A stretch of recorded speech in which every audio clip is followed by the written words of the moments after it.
Grayson, branched with the U.S. Infantry.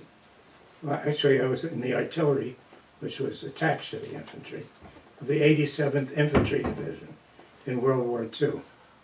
I entered the Army in 1943 and stayed till the end of the war. I spent most of my service in Europe. So we were then shipped quickly down to southern Germany, the Saar Valley, which was irritating to me because I was a I was a science major, so I learned German, scientific German, and thought, wow, I could talk to the people there. But they talked Plattdeutsch, which is lower southern German, which is more like Dutch than German. And they couldn't understand me at all, and I couldn't understand them. But we were only there again for a week or two, and suddenly the Battle of the Bulge happened, and we were shipped up there. And that was a very cold trip, because we were in the back of trucks, 6 on each side, facing each other. And there was a steel truck with a steel bed, and it was very cold. And you couldn't move, you had to sit there for about 18 hours while the truck went up to Belgium. And then we were there, and we were taking over for an outfit called the 105th, I believe, Infantry.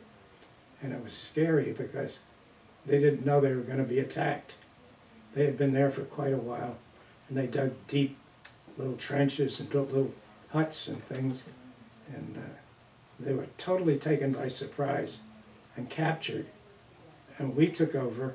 You'd go into one of these little huts, and that guy had been writing a letter to his mother or his wife, and the pen was still there, and he'd been taken.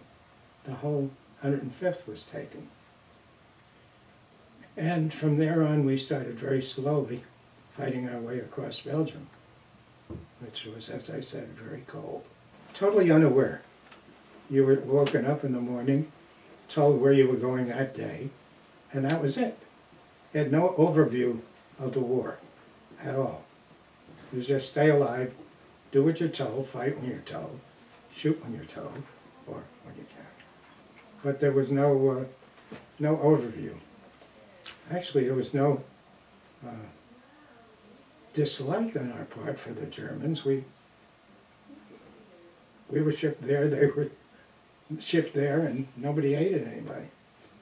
Actually, on Christmas Eve, the Germans put up loudspeakers, and we put up loudspeakers, and we played Christmas carols back and forth, which I thought was sweet. But again, as I say, no overview. There was one town which was called, I think, Bastogne, and we were, I think somebody called us the battered bastards of Bastogne, because we took the town. The Germans took the town back 12 times, and we took it 13 times, till finally we occupied it. And another town I remember vividly was Plauen, a large German city, 100,000, and it had been completely destroyed by our Air Force. I mean, flattened, was 98% destroyed. There's pictures of it in there. And it was eerie, drive into a big city totally destroyed. Then, because I could speak German, we stopped there for a week, and we thought it would be nice to get some cooked food and maybe music. So somebody sent me in a Jeep into town. We had big tents on the edge of town to see if we could get a radio or something. We had generators and some real food. So the town, as I said, was destroyed, but some of them were brownstones, and they had that steps going down to a first level. And we saw a light in one of those. I had my driver with me. So we knocked on the door, and this German, guy wearing a German outfit and one leg missing, came and opened the door. And I politely told him, we didn't want to do anything unpleasant. I wanted to buy eggs or any real fresh food. And if he had a radio, I would love to rent it, and I would pay him, and we'd bring it back. And he said, "You're American bastards, get out."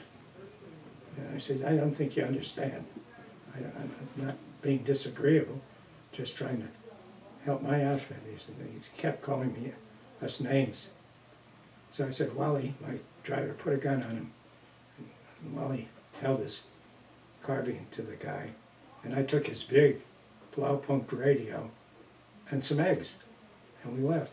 And we went back to the outfit and I plugged the radio in, turned it on, and this large puff of black smoke went up.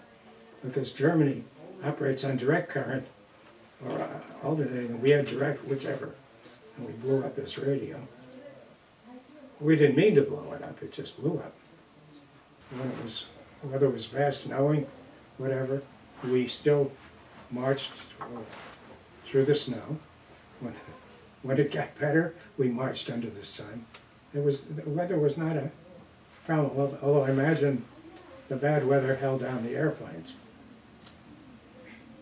But no, once the fighting was rather intensive in the Bulge, then we emerged in, I wish I could remember, we were on a bank of a river. It was the Elbe? And we were told we were going to cross at night and attack on the other side, which was not a happy thought, because the engineers had brought boats, little boats with motors, and they were going to take us over. And we were the second outfit to go, scheduled to go. And we were in these little stone houses on the edge of the river, watching our watches, because we were supposed to go at 2 o'clock, and they were supposed to go at 1 o'clock. And at 1 o'clock, all hell broke loose, because the Germans knew they were coming and started to shoot at them in their boats. And they got to the other, some got to the other side, and the engineers refused to come back because you couldn't. So we sat there and waited, but we never went.